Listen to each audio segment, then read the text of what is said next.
Here's a great example of a power trace. Now this young gun, Nico Tucker, clocks out on TrackMan around 120 to 122 miles per hour club head speed, and there's a reason for that, and it's evident here in his trace.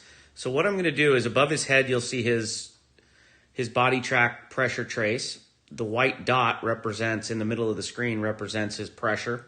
The yellow trace is the yellow line that you see squiggly moving around, and we'll talk about what that is and how he uses the ground for power and the force that he creates. Now there's three screens I'll talk about a little bit. Here's the pressure. This is the pressure trace. Then we've got the velocity, his lateral movement, left, right, backwards, forwards, all that, and we'll talk about what he does there, and you'll see some peaks over here to the right, and the red line in the middle is where we are currently in his setup position. And then we've got our dynamic vertical force. How much pressure is he applying into the ground? And again, over here to the right, where we get closer to impact, you'll start to see things start to peak. Okay? So let me go back to the pressure, and I'm going to run this through a couple times.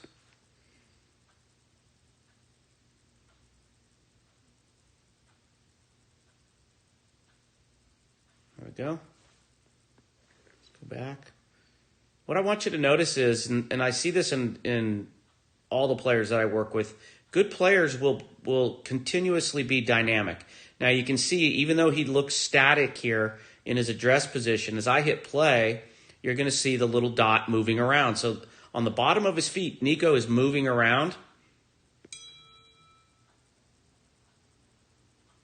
There we go. You can see that movement there, and you can see a little push forward before he moves back. So he forces a little bit of the pressure forward, target side, which pushes him to the right. All right, so let's go ahead and watch this slowly. So you can see that right here, Nico's taking a look at the target. He's starting to settle in. He's getting a good visual. But you can see movement in the pressure. And right before he takes it away, right here, you can see he's at 69% in his lead side. You can see Nico push forward. So if force precedes motion, his force is going left. And right there, he increases lead side pressure to 75 and then starts to shift to the right. And you can see that decreasing and increasing to the right. So as he starts to go back, what you'll see is here at P2, where shaft is parallel to the ground, Nico has 61% of his pressure moved to his right side. Okay?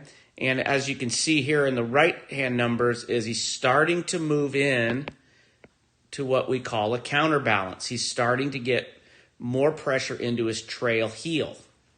Okay? And that's a good counterbalance. That's going to allow him to push back into his lead side.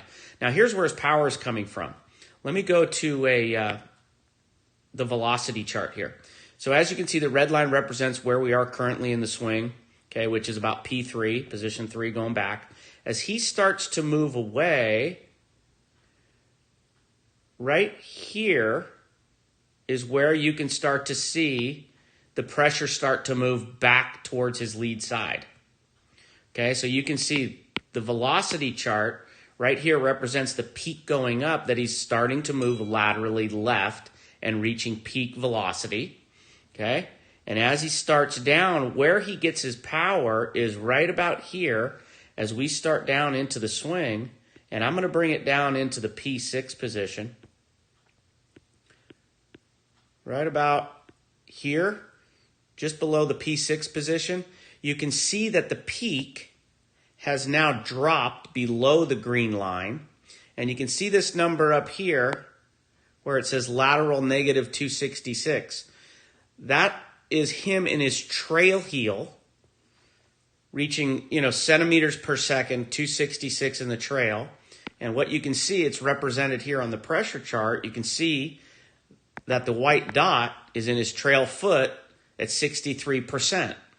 Now here's where the speed's coming from. In the next frames, if I go back to the velocity chart, you're going to see this move 266 from the trail